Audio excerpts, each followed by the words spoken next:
Assalamualaikum warahmatullahi wabarakatuh, teman-teman.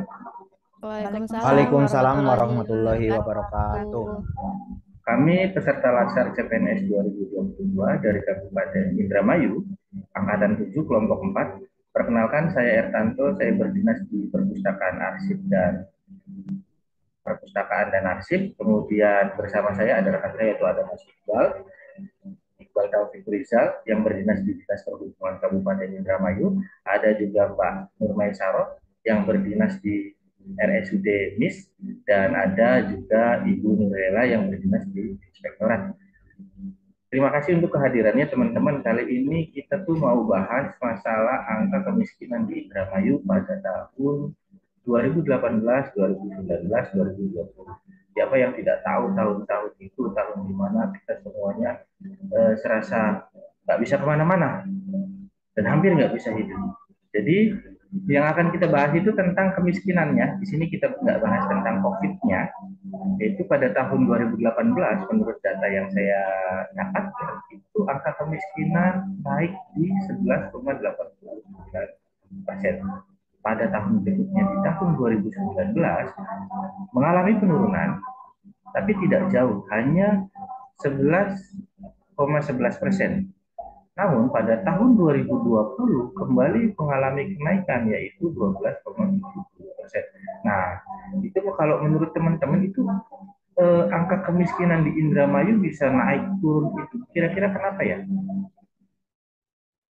Kalau menurut saya Mas ya, sepertinya salah satu penyebabnya itu karena adanya pandemi COVID pada tahun 2020 ya.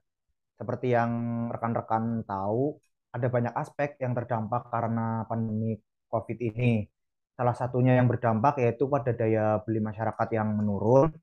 Karena ketika daya beli masyarakat menurun, maka perputaran uang di masyarakat juga pastinya tidak lancar. Itu bisa menjadi salah satu penyebab meningkatnya angka kemiskinan di Kabupaten Indramayu ini. Kira-kira apakah ada yang tahu nih program pemerintah Indramayu punya program apa aja sih untuk mengurangi kemiskinan? Ya, kalau setahu saya mah pemerintah Indramayu itu sudah memiliki 10 program unggulan. Yang satu itu ada Indramayu Cepat Tanggap, yaitu menawarkan solusi pertolongan pertama permasalahan kemanusiaan dan kedaruratan. Yang kedua itu ada Lebu Digital, sebuah program untuk mewujudkan Smart Village atau desa cerdas dengan melakukan pemasangan WiFi di setiap balai desa yang terintegrasi dengan program ICETA. Yang ketiga itu ada Desa KB Terang, yaitu dengan penerangan jalan umum. Yang keempat ada alun-alun rakyat atau alur. Alun-alun sebagai tempat interaksi dan cermin kedekatan antara pemimpin dengan masyarakatnya. Yang kelima itu ada dokter masuk rumah atau dokmaru. Layanan kesehatan yang menghadirkan bentuk pelayanan langsung ke rumah warga. Yang keenam itu ada perempuan berdikari, program pemberdayaan ekonomi kepada para perempuan purna pekerja migran Indonesia. Yang ketujuh itu ada kredit usaha warung kecil atau KRUCIL, program yang memberikan kredit atau bantuan usaha kepada warung kecil dan pelaku UMKM. Yang kedelapan itu ada berjamaah subuh keliling, yaitu Bupati Indramayu, Wakil Bupati, serta pejabat lainnya berkeliling kecamatan untuk melakukan sholat subuh berjamaah di masjid. Yang kesembilan itu ada kejar paket, yaitu program kejar paket yang merupakan pendidikan nonformal yang meliputi kelompok belajar paket A, B, dan C. Dan yang terakhir itu ada program lacak aset daerah yang bertujuan untuk mendata dan menginventarisasi barang milik daerah. Nah, teman-teman, dari 10 program itu, menurut kalian mana ya yang paling bisa mengatasi kemiskinan? Kalau menurut saya bisa melalui program alun-alun rakyat, karena bisa mengembalikan fungsi alun-alun ini sebagai tempat interaksi dan cermin kedekatan antara pemimpin dengan masyarakatnya. Sehingga dari fungsi alun-alun diharapkan dapat memberikan informasi maupun sosialisasi kepada masyarakatnya ini, sebagai contoh UMKM dari masing-masing daerah yang bisa dikembangkan maupun informasi terkait pekerjaan. Selanjutnya bisa melalui program dokter masuk rumah atau Dokmaru. Ini sebuah program layanan kesehatan yang menghadirkan bentuk pelayanan langsung ke rumah warga Manfaat dalam Dokmaru sebagai upaya sosialisasi dan pelayan kesehatan kepada masyarakat agar masyarakat tetap sehat sehingga masyarakat dapat melakukan kegiatan dan usahanya sehingga ekonomi tetap stabil. Dan selanjutnya bisa melalui program Perempuan Berdikari atau PERI. Ini kan sebuah program pemberdayaan ekonomi kepada para perempuan purna pekerja migran Indonesia atau PPMI dalam bentuk pelatihan keterampilan dan pemberian modal. Diharapkan dengan program ini para pekerja migran Indonesia tetap produktif meski sudah purna. Manfaat dalam program PERI ini kan pemberdayaan bagi kaum perempuan usia produktif, sehingga diharapkan produktivitasnya dapat meningkatkan kesejahteraan keluarga. Itu menurut saya bisa mengurangi angka kemiskinan di Kabupaten Indramayu. Bagaimana menurut yang lainnya? Kalau saya sedikit berbeda dari pandangannya Bu Lela, ya karena kalau dari alun-alun, Dokmaru dan PERI itu agak gimana ya? Kalau saya malah tertarik ke dua program Kabupaten Indramayu, yaitu ada Jaket dan Lada. Kenapa? Karena yang namanya ekonomi itu bisa ditumbuhkan dengan pendidikan. Semakin pendidikannya tinggi, maka artinya semakin pendidikannya tinggi, maka pekerjaan yang didapatkan pun akan lebih banyak kemungkinannya. Jadi ada korelasi atau hubungan antara pengangkatan kemiskinan dengan pendidikan. Itu kenapa saya pilih Jaket. Kemudian ada lagi Lada, Lacak Aset Daerah. Jika program ini terrealisasikan, Lada ini terrealisasikan, maka sudah dipastikan dari bawah, dari perangkat desa itu sudah bisa memakmurkan warganya. Contoh di aset daerah itu ada namanya BUMDes, Badan Usaha Milik Desa. Itu bisa digunakan untuk mengangkat kemiskinan yang ada di daerah kita itu menurut saya. Nah, saya yakin dengan adanya dua program itu saja sudah bisa mengangkat kemiskinan di kabupaten kita. Bagaimana dengan yang lain? Ya, kalau menurut pendapat saya mah sebenarnya program Krucil atau kredit usaha warung kecil itu bagus karena program ini memberikan kredit atau bantuan usaha kepada warung kecil dan pelaku UMKM. Terus UMKM itu bisa mengembangkan usahanya. Namun pada kenyataannya di lapangan itu kalau kita sudah menerima kredit usaha itu tidak digunakan untuk modal usaha, tapi digunakan untuk kegiatan yang konsumtif keseharian, misalnya kayak berbelanja atau apa.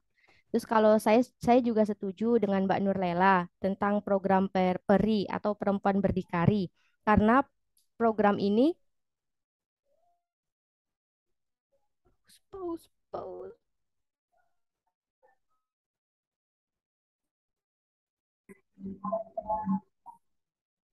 Saya juga setuju dengan program yang disebutkan sama Mbak Nurlela tentang program Perempuan Berdikari, karena program Perempuan Berdikari ini memberikan pelatihan kepada para perempuan agar berdaya daripada bergosip atau membuang-buang waktu dengan hal-hal yang tidak bermanfaat, maka lebih baik mengikuti pelatihan untuk meningkatkan produktivitas. Selain itu juga saya setuju dengan pendapatnya Mas Ertanto, yaitu berkaitan dengan program Jaket karena dengan pendidikan pola pikir kita juga akan berkembang. Selain itu, saya juga pernah mendengar kalau mengikuti program kejar paket itu sekolahnya tidak setiap hari. Jadi, yang mengikuti program ini bisa mencari uang, bisa mencari uang juga karena kan sekolahnya mungkin seminggu sekali, nggak kayak sekolah formal itu. Ya, mungkin itu saja sih pendapat dari saya. Baik ya, saya mau sedikit menyimpulkan. Menurut saya itu sangat menarik. Ternyata dari setiap program itu memiliki nilai plus masing-masing.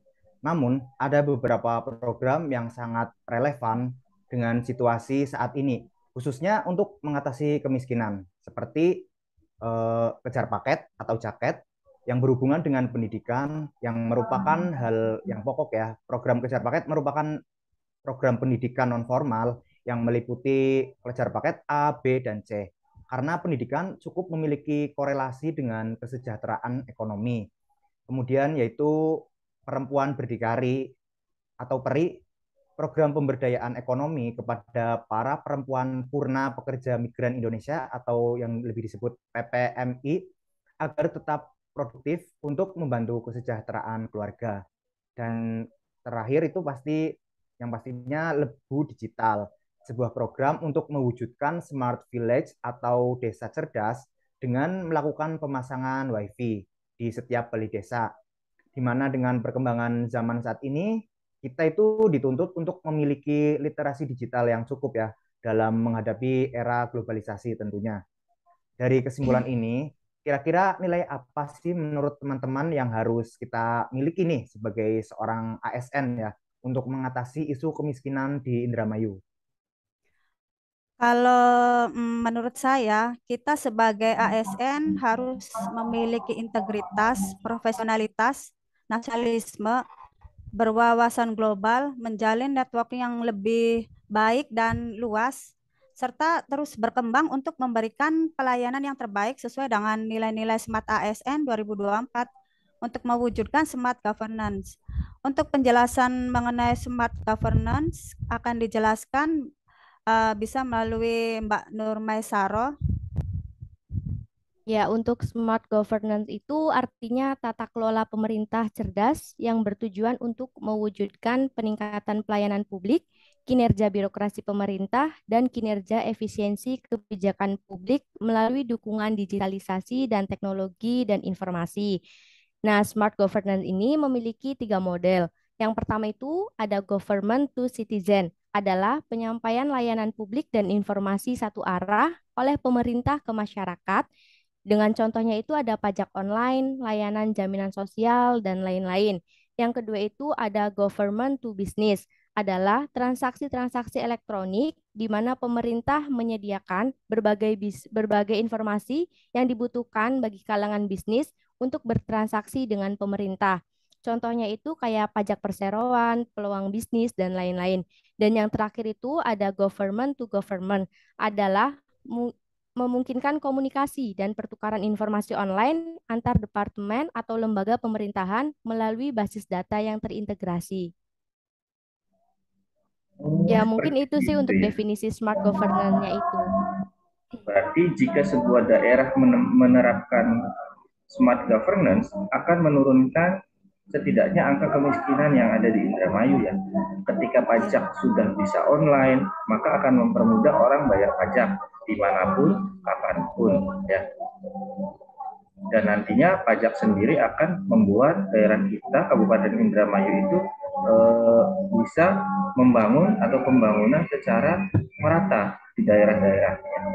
Tapi menurut saya ada tambahan ya, kita juga sebagai ASN itu harus menjadi ASN yang profesional, kemudian patuh pada kode etik, dan satu lagi tidak boleh ada intervensi politik, dan tentunya ya bebas dari KKN.